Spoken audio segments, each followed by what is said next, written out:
You must be careful about the words you use, or the words you allow to be used in your house. Words are things. You must be careful.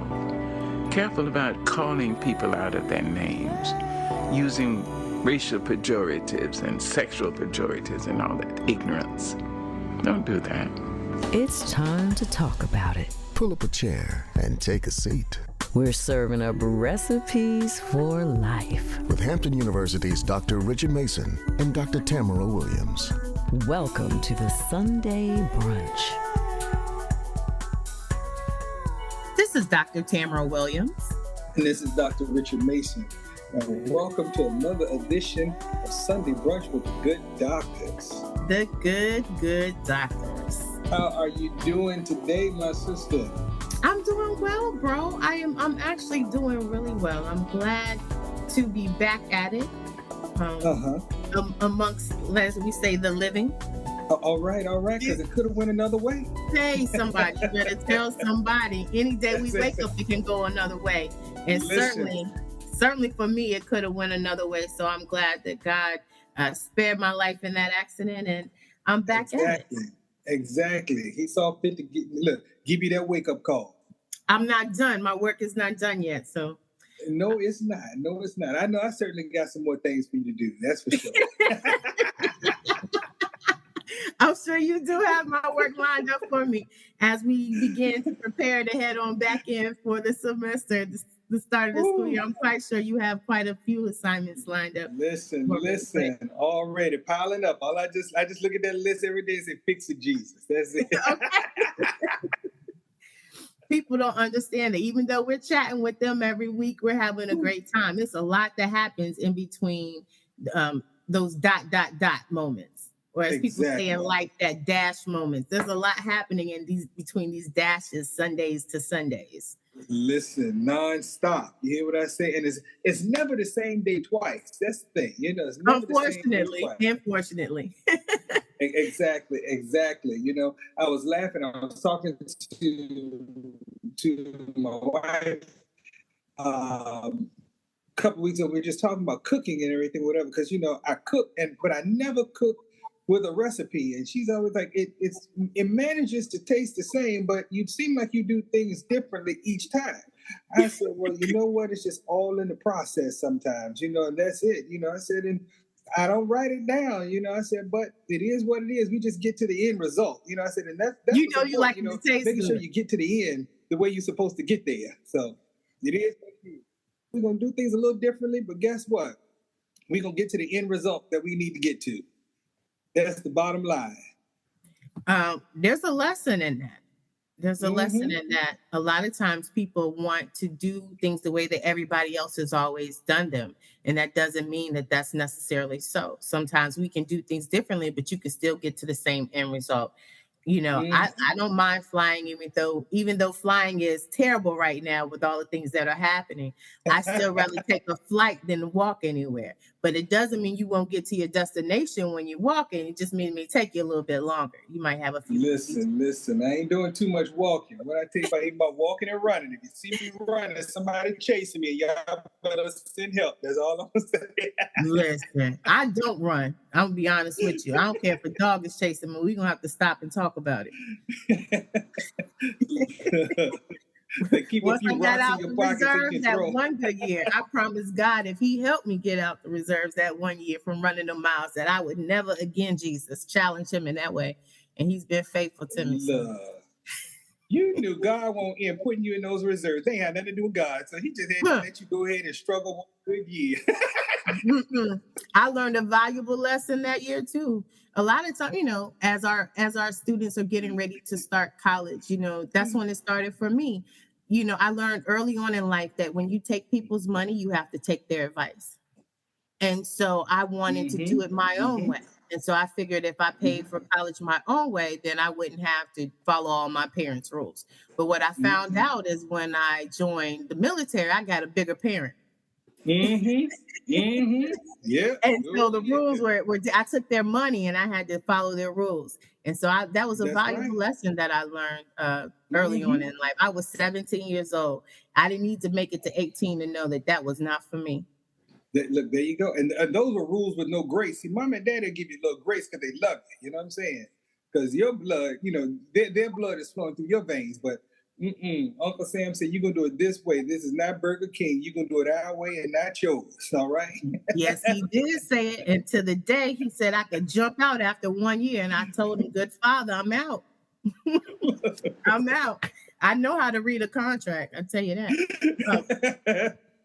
So, look, count down to that day. Would you say my stuff was folded up nice and neatly, better than I received it? Everything was accounted for. I said, officer out, midshipman out. But all jokes aside, I share that story because a lot of times people, when they see us, they don't know the journey that we took to get to the point of doctor this or doctor that. We didn't just wake up doctor this and doctor that. We had some journeys along the way. We learned some things about ourselves. We learned some things about life and others in the process. And even though you start the journey one way, doesn't mean you're necessarily going to end that way. That doesn't mean that's your purpose specifically. We didn't know 5-6 years ago that we were going to have a radio show. 2 years later, we're still at it. And still talking, having a good time sitting at this table. I like to eat, so I mean, bottom line is, I eat and talk. I tell you, I've been talking, getting in trouble for talking out of turn since I was in 3rd grade, getting notes home. Talking ain't never been my slow suit. We can have a conversation, and we do enjoy good food, but we enjoy good topics. And it's really nice to know that the topics that we're having conversations about, that they resonate with the people and that they want to hear more about that. And I'm excited about today's topic as well. We have a really great guest with us today. Yes, we do. And you go ahead and get started. I'm headed to that buffet because you know what I see. I keep my eye when the bacon come out. So I'm on my way. You already know. I got you covered. That honey butter and that biscuit, I got you covered. Well, I like that even when we take a small pause for the cause, my people know me. You still know what I want when I come back to the table. I love it. There you go. There you go. Thank you so much.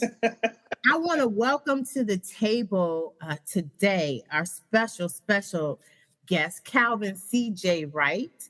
Calvin C.J. Wright is many things, but one of the things we're going to talk about today is his book, The Wright Step Forward. A nice little play on his name, WRIGHT, The Wright Step Forward, the 4 quarters of success.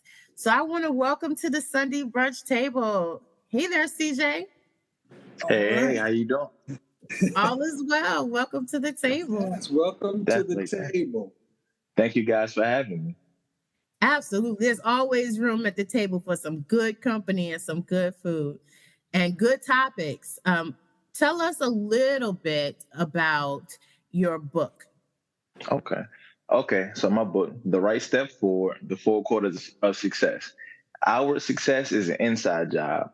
It's a self-help book designed to teach people how to become the best versions of themselves.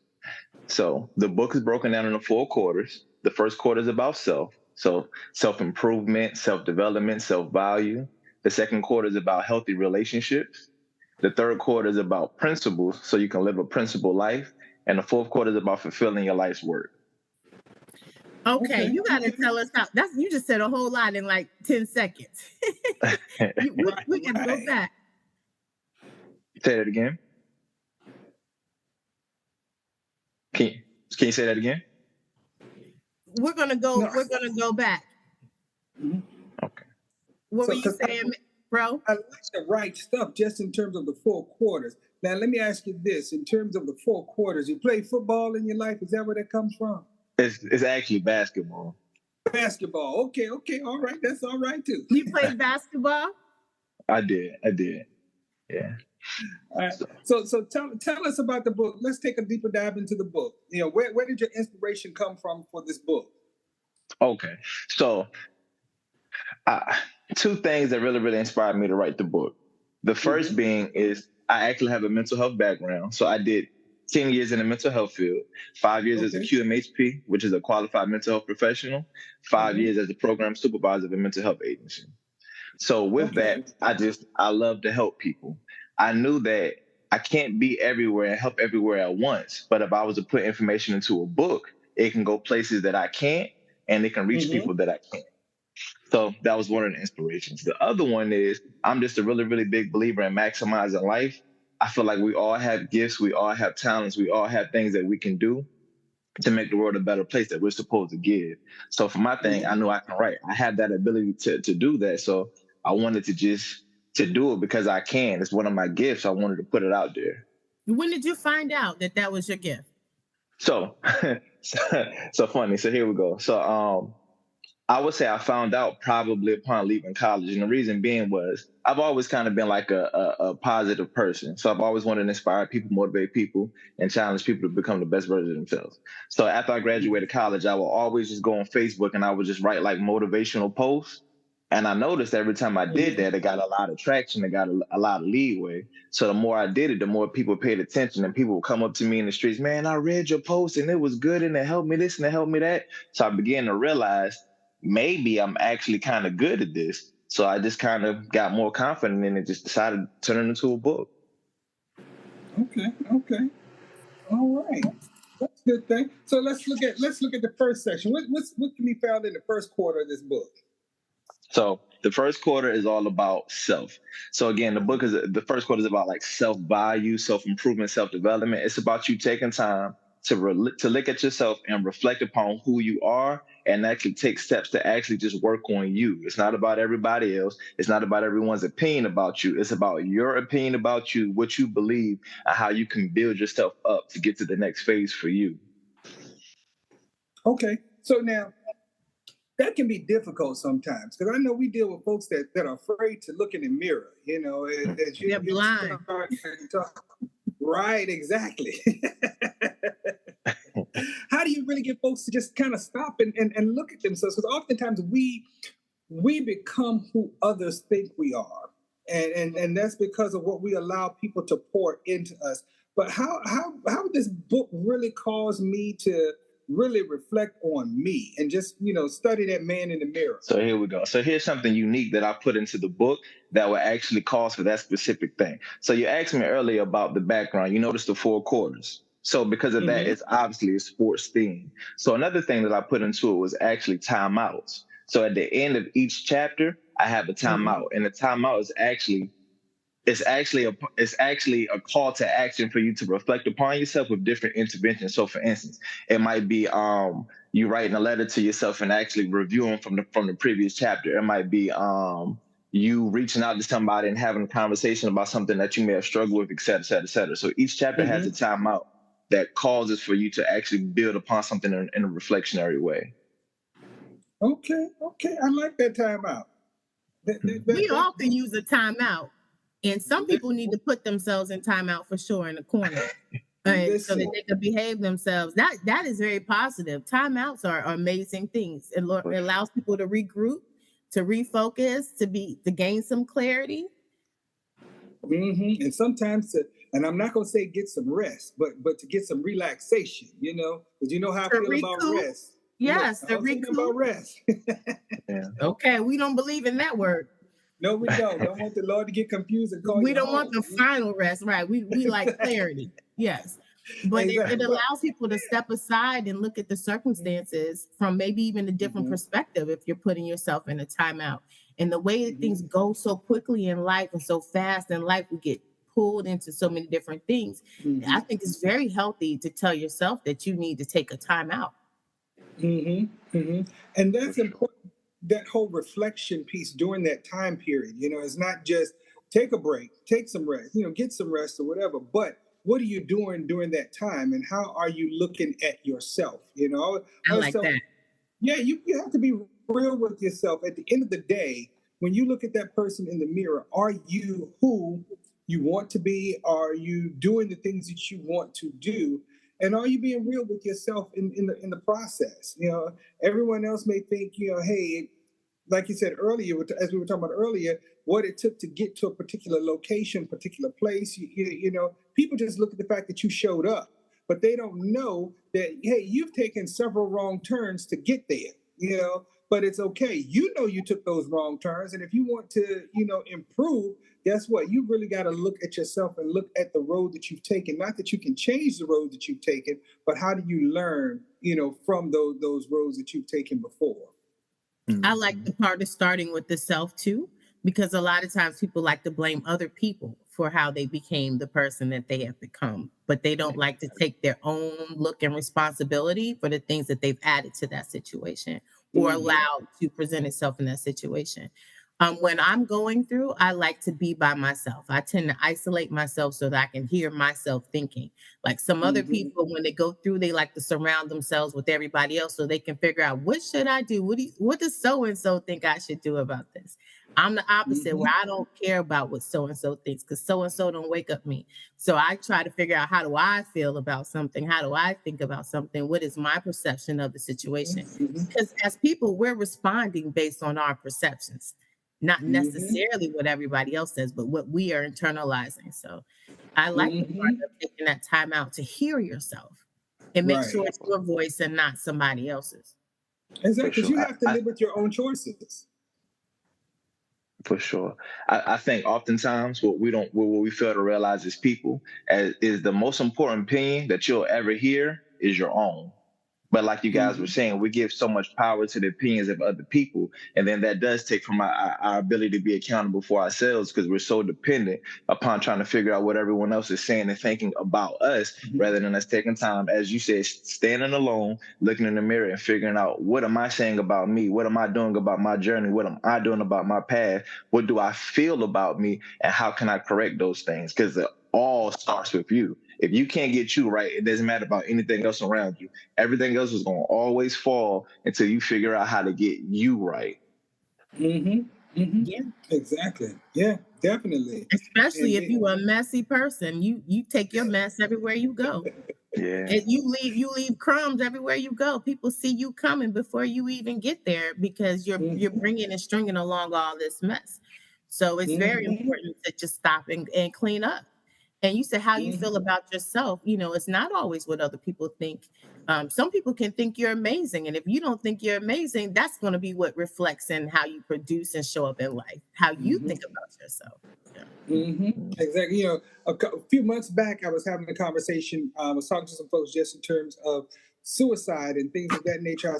Sometimes we look and we wonder, that person has so much going for them. What happened? And the reality is, it was all of that other baggage and everything that they had going on. And it wasn't necessarily what we may have thought about that person, is what they thought and what they felt about. But we really have to look at that. And I think choosing to look at your own self is truly where growth, it really, really matters. It doesn't matter what everyone else thinks about you. What do you think about yourself and how do you feel about yourself? And that's true. That's true fulfillment, and I think that's one of the things that God calls us to do, is to truly be fulfilled, and fulfilled in self, and so we have to figure out how to get there versus depending upon affirmations from other people.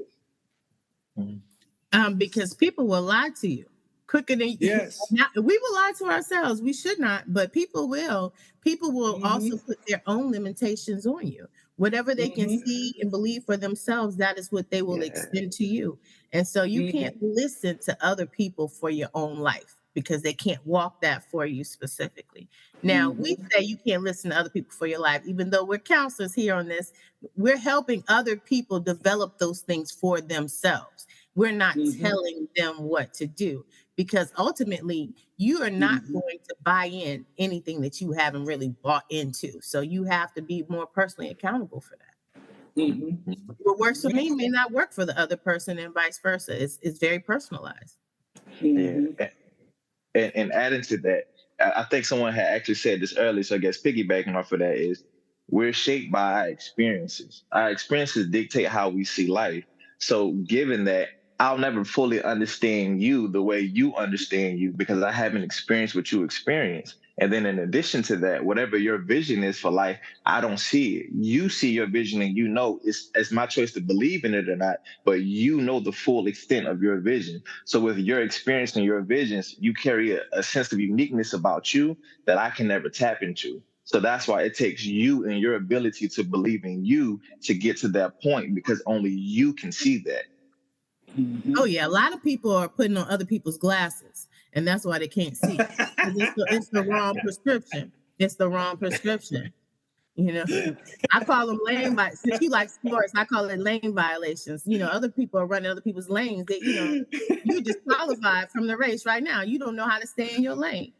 For sure. You know, comparing your race to other people's races, and you know, or your prescription to other people's prescriptions, and wondering why you can't see out your glasses. For sure. Exactly. For sure. They don't work. They don't work. The blind will lead the blind straight into a ditch. If they can't, you can't see, they can't see. We all in a ditch. This is the problem. But be careful who driving. Hello, somebody, and if that's what you call it, because they say without vision, the people will perish. And some people, you know, we have to define what that type of vision is. It doesn't have to be 20/20 or less than. You can perish with even 20/20 vision. You think you're seeing things straight, but you're still not clear. I mean, not at all. Not at all. That's why you got to be careful, because God gives people their own vision. You can't let somebody else carry your project, carry your vision, carry your torch, because it's not going to be what God called it to be, because He gave it to you. That's it. That's they can't even pick up Excalibur. They can't even get the sword out. You feel me? It's not for them. It's not for them. And when people always tell you what you can and can't do, but like I said, it's based on the limitations they place on themselves. When I go around and I talk to the little preschoolers when they graduate from preschool, I always try to encourage them to not so much listen to your parents, but don't listen to your parents. You know, try to figure out who you are, because you're going to do things a little bit differently. And I tell them and share with them, you know, that story of the little engine that could, you know, it was a little engine. It was a young engine. There was a lot of older engines that were there in the yard that were prepared to do this hard work, but they did not want to do it. They could not do it. And they created every excuse. Sometimes it takes another way of looking at a different engine that says, I think I can. And when you're saying you think you can, you then start to create ways in which to do those things. And so it's important, you know, that when people say they can't do it, it's never been done, say, I know it hasn't been done because I haven't done it yet. But I'm working on it. Hold tight. It's not for you to figure out how I'm going to do it, because you're not going to do it. I'm going to get it done. But it's hard work to be that one voice in the voice of many that says no. So that's one of the reasons we have you on the show today, CJ, so that you can be that voice to share to other people. Yes, they can be authors. Yes, you may have never thought you wanted to be an author before. Yes, you have a story to tell. Yes, you have something to say. Will it resonate with everybody? It doesn't matter if it doesn't resonate with everybody, because it's going to resonate with the people it's supposed to resonate with. For sure. And that you will never win if you don't get out there and at least make the effort. Exactly.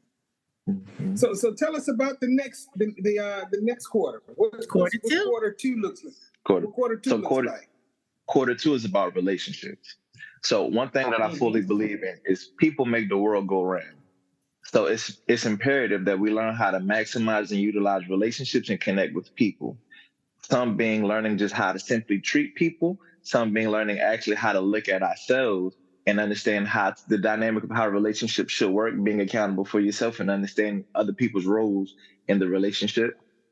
And also mentorship, just actually connecting with people and building people and bringing them up the ladder, or finding people that you can connect with that can help bring you up the ladder. So that's what that chapter is about in so many words. Relationships in general. Yeah. If you don't have a good one with yourself, you know you won't have a good one with anybody else. If you don't like you, you can't expect anybody else to like you. For sure. And some of y'all got some stink attitudes. Y'all smell like brie cheese. That's all I'm gonna say. Yes, indeed. Yes, indeed. Some people are hard to like. We never said it was easy. We just said it's worth it to have healthy relationships. Nobody ever promised that it'd be easy to have healthy relationships. And so does this chapter really dig into how to build strong relationships and how to, I guess, characterize or, look at a value system for relationships? It does. So what it is, it's not, I'll explain this. The book is broken on the 4 quarters. So this quarter is multiple chapters in 1 quarter, if that makes sense. So the first quarter about self is multiple chapters, and same thing with relationships. So it touches on different ways, like in some different habits of what habits do you have when you carry relationships? I think there's one chapter in there, treat others the way you want to be treated. Just simply understanding of the rule of thumb of the golden rule. I need to treat you a certain way in order to have a healthy relationship, the same way I need you to treat me a certain way. I need to understand that if I'm toxic and I show up every day with the same toxic behaviors, I can't help but expect every relationship that I'm in to have a toxic result, if that makes sense. So You're the yeah. common denominator. Yeah. Yes, you're the common denominator. Right. And being mindful of what people pour into you. You know, if you're around negativity all the time, then guess what? That's what's going to come out of you. You know, so you have to be mindful of that. But I guess they could say the same thing about, you know, I'm around people that like to eat. Maybe that's why I can't lose any weight like talking about it. But anyway, I'm gonna keep my fat free. I am not co-signing that. I am not co-signing that. We know that's about self-discipline and control. Peer pressure ain't never been a problem for me. I can be around anybody and I'm not doing it. I don't care. I don't care. If I don't like it, I don't want it. So all my fat friends, leave us alone. Leave us alone. We're gonna eat. I tell you what, one thing y'all have in common is if you like food, we do tend to gravitate towards the people who we have things in common with. You know, we do tend to do those things. So if you enjoy eating, if you enjoy working out, whatever it is that you enjoy doing, if you enjoy drama, guess what you're going to find? You're going to find more places and opportunity to express yourself. I'm the kind of person where I'm allergic to ignorance and I don't like drama. So now you see me, now you don't. People start getting dramatic, I'm up and I'm out. It's nice to meet you. It's nice to meet you. Distance yourself. Real quick. You have to distance yourself. Yeah, and surround yourself around people with what you aspire to be, you know, positive attitudes and things of that nature. You really do. And I think sometimes we get caught up in sometimes dealing with who we've known the longest and not recognizing the fact that some relationships have expiration dates on it. You know, you know, we don't keep, you know, bad milk in the refrigerator because we like milk. If it's past that time, we have to throw it out. You know? Smells. But then there becomes a time. Listen, when you get to that place in your life and you realize that you're lactose intolerant, you can't drink any more milk. So you can't even put milk in the refrigerator anymore. Don't even buy it. Don't even go down that aisle. You know what I'm saying? No, not at all. And so that's the thing, you know, how do we rid ourselves of that toxic relationship? You know, does the book get into any of that? Yeah.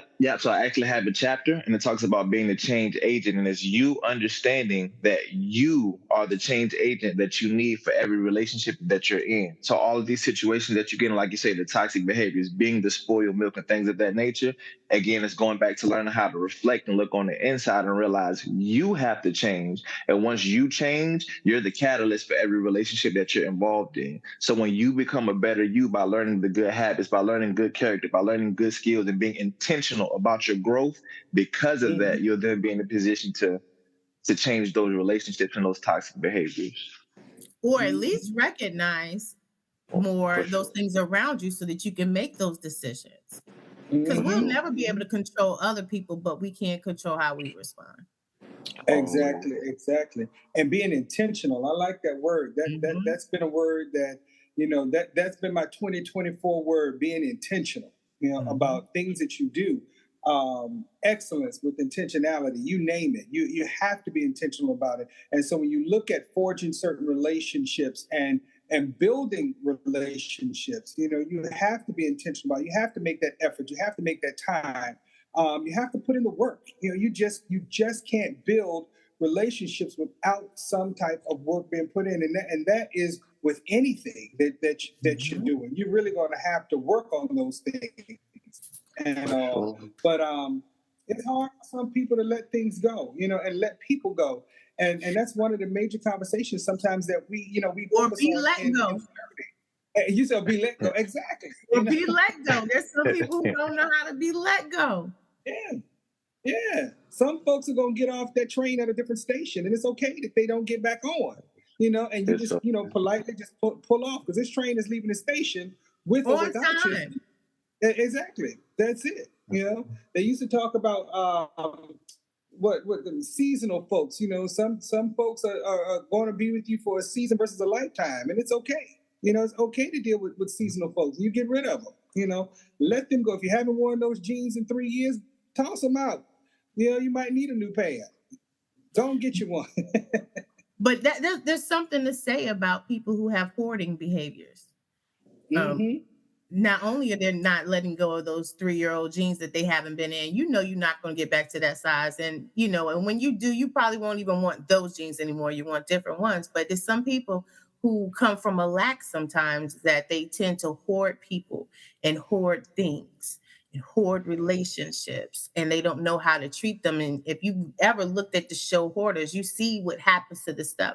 The stuff may have been of value at some point in time to somebody, but the more you hold on to it and misuse it, mistreat it, not take care of it, what happens to it? It instantly becomes devalued. Rodents come in and seize it. All kinds of mess happens, and it's no longer useful anymore. So people do people the same way, relationships the same way. Sometimes you got to let them go because it's just not good for you and anybody else involved. Mm-hmm. They don't want to hear, but we got to say it. That includes family too. For sure. And it's like that's kind of going back to like the first quarter about self. It's loving yourself enough to realize those things, see those things, and then begin to make the change in those areas. Mm-hmm. That's good. Exactly. Mm-hmm. Mm-hmm. Exactly. So we're talking about the self. We're talking about relationships. So that's quarter 1 and quarter 2.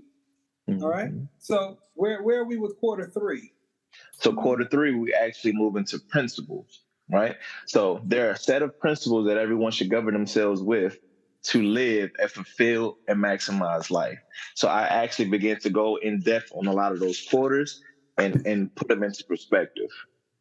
Mm-hmm. Mm-hmm. So I'm going to bring out a few of the principles. I have wisdom, perspective itself, peace, forgiveness, sacrifice, humility, patience, preparation, discipline and consistency, and stewardship. How did you come up with those? Because I feel like they're the forgotten principles that everyone people have pretty much forgotten about. I think in today's time, we get so caught up in the hustle, the grind, the looking like how I got money, looking like how to get money, that's become everyone's principles and basis and morals for life. So I wanted to bring it back to things that actually matter and building a healthy life. And that's why I gave those things. Okay. Yeah. Okay.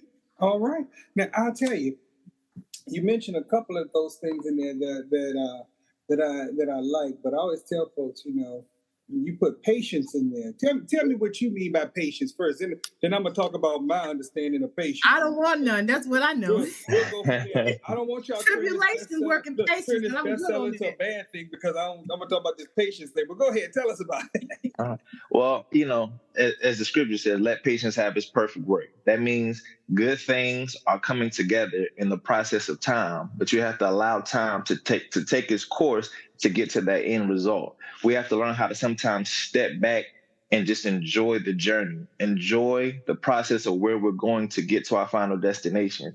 I feel like a lot of people have kind of lost that because, again, we live in an instant world. You put food in the microwave, you put a minute up there, it's ready. We got a text message. I can literally talk to you right now. I can send you a text message and instantly have a conversation with you. We live in such of an instant world that people have forgotten to actually just take time and allow life to work itself out.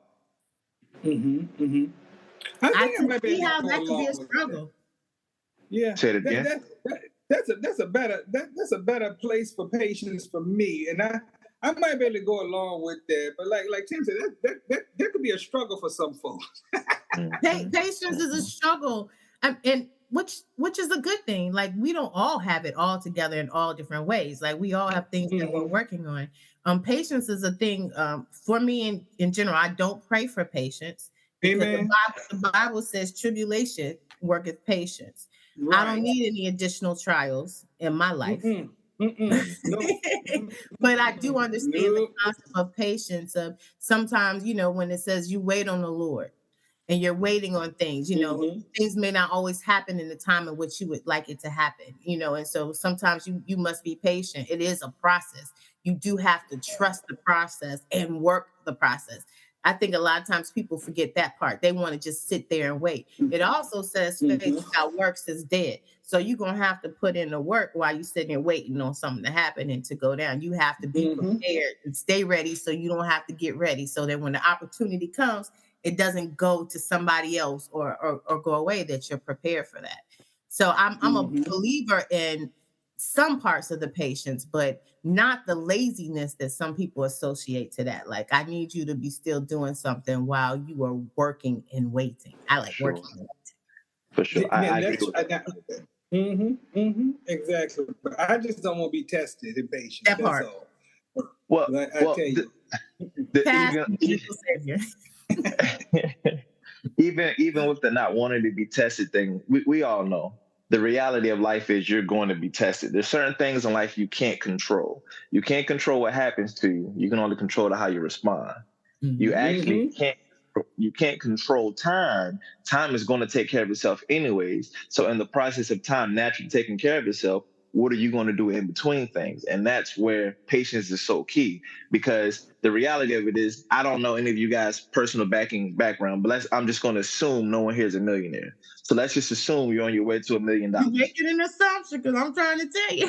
I mean, I don't know. You know, you can have 10 million sitting in the bank right now. You know, I might eat fried chicken, but and that's all I'm saying.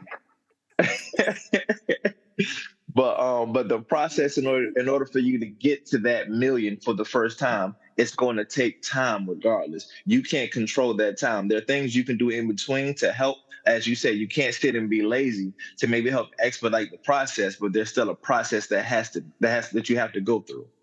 So with us knowing that, now wisdom steps in and says, I can either enjoy this process, slow it down, learn from it, maximize the things in between, do everything I'm supposed to do, or I can wake up every day, I can have the anxiety, I can wake up every day worrying, I can lose focus of my family, the things that I love and the things that are important, because I'm so focused on this end destination. And that's where patience is so important. It's understanding that in between game of how do I handle this and how do I build myself and my character to get to that final destination. See, we on this line, we would be trying to figure out how we can circumvent the process. Right. That's the part, and so like with different personalities. I'm be honest with you, when people put the rules out, they put the box out there. We are already trying to figure out, why do we have a box in the first place? And we're already trying to figure out how to circumvent the process. So it's also, I think, about finding that balance.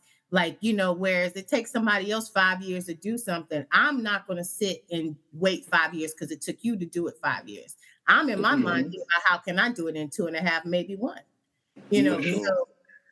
So it's also about figuring out like what part is you naturally and what's not. So if I lean towards patience, half the stuff I get done in 2 days would never get done. Well, the flip side of that. So again, it's not about the time process itself. So if it will only take you 2.5 years because you've learned how to expedite and you have the right discipline and principles in place, you get to it in 2.5 years. My point more of it is, it's still going to take you that 2.5 years. And throughout that 2.5 years, how do you handle yourself in getting to that end point? Does that make sense? Absolutely. Thank you for that clarity, because I think the people need to know the difference, that you're not telling them, just say, hey, this is a 10-year. It takes you 4 years to get out of college. Don't move. Take your whole 4 years. For some people, you don't need to sit there 4 years. It's something else that you have to do after that you need to get on to, that's going to take even more time from you. So why are you delaying your process? Because you want, somebody else said that's how long it should be, or it should be that way. No, by no means. Faith without works is dead. I agree with that 110%. And that's also why I have in the book too, I have stewardship and discipline and consistency, because it takes all of those things. So no, by no means should you sit down and expect life to happen for you. It does not happen that way. You got to go get it. My favorite saying in life is, life doesn't move unless you move it. If you sitting still, life is sitting still. You got to get out there and push that thing. Indeed. Those basic science principles. A body in motion stays in motion. A body at rest stays at rest. For sure. Get moving. Exactly. But you talked about a couple of others that kind of jumped out at me too. You talked about forgiveness. I know that's something that people struggle with sometimes. That whole piece about forgiveness, because that brain just won't let you forget, some things. Patty on 10. Yeah, exactly. It just won't let you forget, But that's one of the things we struggle. So how do you approach forgiveness in your book? Forgiveness is really understanding that when you forgive people, it's not for them, it's for you. To hold a grudge is to hold bondage over yourself. And it's understanding that you're freeing yourself from whatever emotion you're feeling and allowing yourself to actually breathe without feeling what's going on. So now let me make it make more sense. Let's say I have a grudge against you, right? So now every time I see you, I get frustrated, I get mad, I get worked up. You come in the room, I want to leave. You say something, I'm all geared up or whatever the case may be.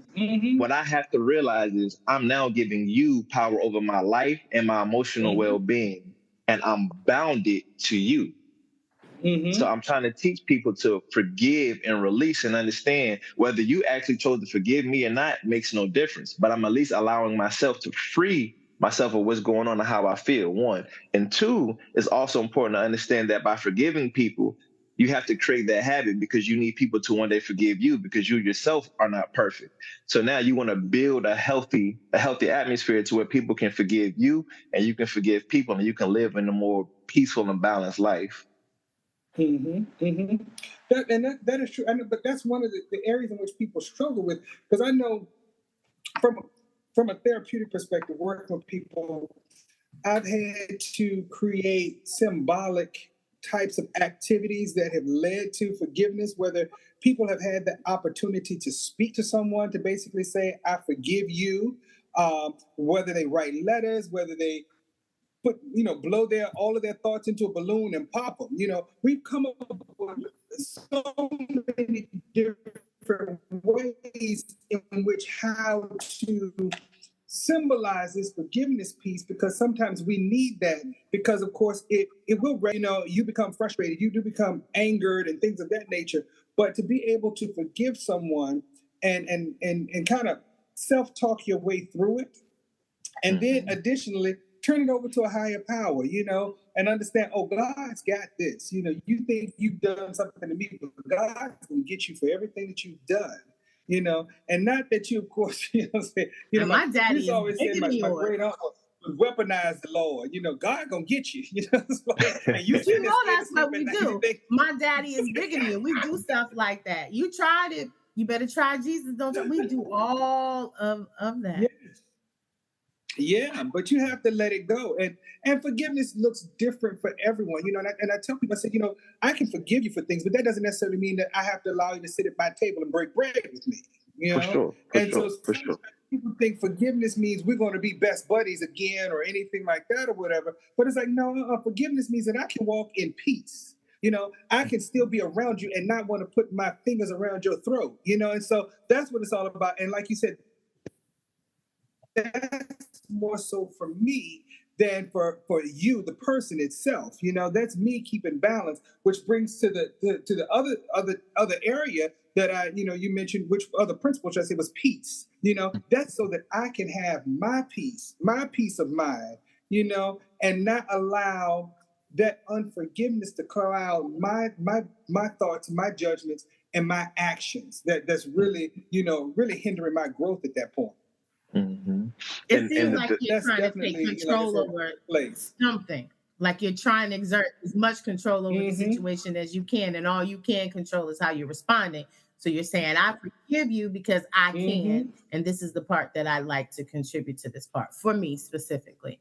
That I'm not staying up at night, I'm not losing sleep because you're not losing sleep over me. So I'm moving past whether you actually extend an apology or not. This is where I am with the situation. And that's really hard. It's really hard for a petty person to get to that. And we all know those people in our lives where they like to one-up people. You did this, but watch this though. King and Queen Petties. It's really hard to get to that part of forgiveness. Stop looking at me like that. Stop looking at me. I'm looking at you. You just feel seen. You just feel seen. I ain't even looking at you. I see you looking at me. Turn the other way. Look at the other people's table. Don't look at me. Okay. I guess I need to eat over here in the corner then. But it's hard. It's hard. For Even sure. even acknowledging, like at this table, we can tell, we acknowledge that you don't want to play with us. We're not the two to play with. Like please don't play in our face. That is not our ministry. No, not at all. That gets back to patience. I don't have any. Okay, and it's okay. All right, and like I said, I don't pray for any because I don't want to continue to be tested in that area. Because what you're not going to do is play in my face. All right. Yeah, we don't go back and forth. And so part of also when you're instituting boundaries is understanding that people are going to challenge them. That when you're saying what you aren't Exactly. to do, people are going to test that. They're going to want to see if you really are what you say that you are. So anytime you claim something, you already know that it's going to be, the Bible says, prove all things. So you're going to test it. It's going to be, you're going to be challenged in that way. So you really have to have that individual understanding of what that looks like for you. And it's something that you have to do by yourself. Essentially, other people cannot carry that for you. They can't make you forgive someone. They can't make you let it go. They can't make you respond a certain type of way. Yeah, exactly. And the thing I wanted to add to that, because you brought up peace as well, and piggybacking perfectly off of what you just said, the thing most people don't realize, especially when it comes down to things like peace, happiness, forgiveness, and things of that nature, it's all a decision. It's an internal decision for you to wake up one day and say, in spite of these things, I'm going to decide to keep my peace. I'm going to decide to forgive them. I'm going to decide to be happy. And that's the thing to it all. You have to decide that you're going to better yourself and get past this in spite of how you're feeling in the moment. Let's stick right there, because that is what we'll preach specifically. Not just peace and not that. It's all of our feelings. All of our feelings. We get to choose our feelings, and we get to choose how we're going to respond to things. We get to choose those emotions that we attribute to the situations. What would make one person sad may make somebody else happy, because it's how they perceive it and how they look at that specific situation. We get to choose. And so that goes right back into your word that you said that, and Mason said is his word for the year, being intentional. I'm intentionally controlling my emotions. I tend to keep myself around people who match my energy. If I see that you don't tend to match that type of energy, you come with a little extras, you'll see me less in your life, because I have zero time for that. I'm more intentional about who I spend my time with and what I spend my time doing. Exactly. And that's all about boundaries. That's all about boundaries. I'm one, I will certainly put a circle right around myself, and it's like, nope, you can't come in this circle with me right now, And I'm intentional about when I allow people to come into my circle, because like I said, I have to protect my peace. I have to protect my mental stability. You're working with people constantly every day, and so you have to be on. Unfortunately, some of us work in environments where we don't have the opportunity, that we can't be off of our game at all. So you have to be intentional about those things, so that every moment, at every given time, you are certainly spot on with your game at all times. So that is definitely it. But let's jump on into this fourth quarter, because that's okay. That's about the end of the game. So let's see what this fourth quarter is all about. Okay, so the fourth quarter is about fulfilling your life's purpose. So now we're getting into we're chasing purpose, we're chasing vision, we're learning how to fight through difficult times, we're fulfilling ourselves and getting to the end. It's about maximizing our gifts and our talents, and it's giving them to the world. It's about I'm gonna say this. My dad used to always say this to me. This is something I always carry with, right? And this is about vision. I think I actually use this reference in the book. When you have a vision, it's like you're pregnant with something, right? If you're pregnant with something, no one around you can feel the things you're going through. No one knows what it's like in your pregnancy, but you feel it. you got this burden that you got to carry and you got to birth it. You got to figure out how you get this thing out and you bring it out into the world in spite of what everyone else may see or may not see, what they may feel about you, what they don't feel about you. You're having to birth this vision out and get it out there. And that's what this chapter is about. It's about finding that vision. It's about finding your purpose and finding and fulfilling yourself and getting it out there. Mm-hmm. Okay. Now that's what it said. Life is certainly all about finding your purpose. And when you find that purpose and find out this is my true calling in life, that's when you really start to live and thrive. Yes. Yeah, and you're happy. You're happy when you wake up in your purpose and you're walking in your purpose. You can't wait to get started in your purpose. That's an exciting feeling. Any day that you're not walking in your purpose is like dying every single day. It's like wearing a mask and you don't need to, and you can't breathe. You know, like it's like you having breathing problems anytime you're not walking in your actual purpose. That's why people have these phantom feelings and they feel like they are not being true to themselves when they're trying to be other people, because it's not their purpose, it's somebody else's purpose. So they feel disingenuous in that because it's not real. It's not a good exactly wrong prescription. And if you walk through each one of these stages, the mindset is that you will get to that place of understanding your purpose, but then also you won't treat your purpose, should I say, like it's some cheap toy or some cheap trinket. You know, sometimes we're handed certain things, and haven't been through anything. You know, you don't find value in it. And so having gone through these phases of first quarter, second quarter, third quarter, you get to that fourth quarter, then you understand the value of your purpose. And that tells me at that point, guess what? I'm not going to allow anybody to take me off of my purpose, because this is out of my game. Exactly. This is where I am. And there will be folks that will try because they want you to do what they want you to do. You know, no. Walk in their purpose for you. Because, exactly. you know, when you go to jobs and you start something, just because you're good at something doesn't mean that that's what you should be doing. And so a lot of times, if you can do something, you get stuck in being the only person who can do that one thing, or you have to do this specifically. And that may not even be what your real purpose is. I had a mentor years ago, and he likened it to being using an iPad to prop open a window. You shouldn't even use a book to do that. You shouldn't even use a book to do that. Books are valuable, but people take valuable things and they misuse them and misappropriate them for whatever their purpose is, because it serves their purpose, but it doesn't serve you any purpose. So you feel like you're not being fulfilled, like this is not the job for you. This is not the life that I want to live, because you're living somebody else's life. But you know, if you build yourself, learn yourself, quarter one, and then you actually learn how to develop good relationships and institute boundaries, quarter two, and then you begin to live the principles that you're putting into place, quarter three, you won't be misled on your purpose moving forward, quarter four. Quarter four, and you'll be winning. You'll be winning. Exactly. And I like that quarter.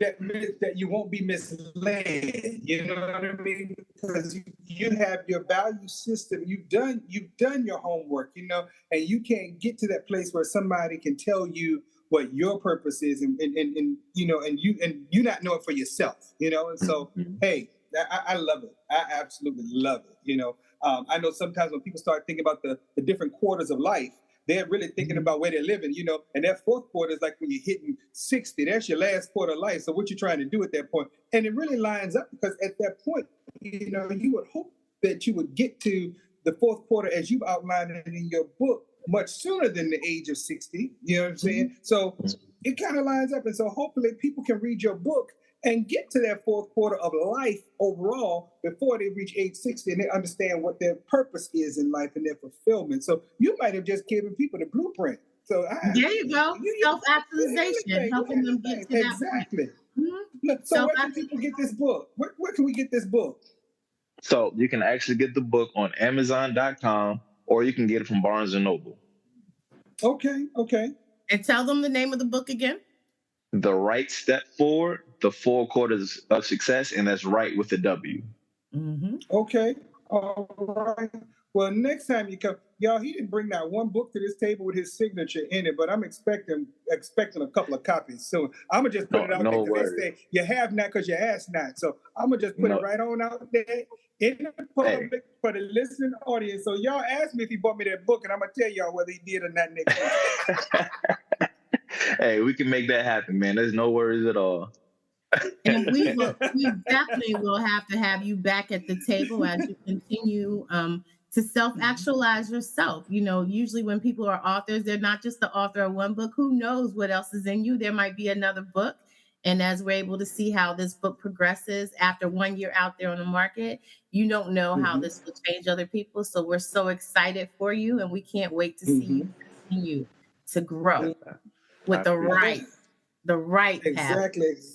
I like that. There's so many things you can do with the right. You know what I'm saying? There's that right piece. All right. You're just born into the right family, I see. Huh? That's right. That's right. It's all good and it's all right. We can go all day with these things.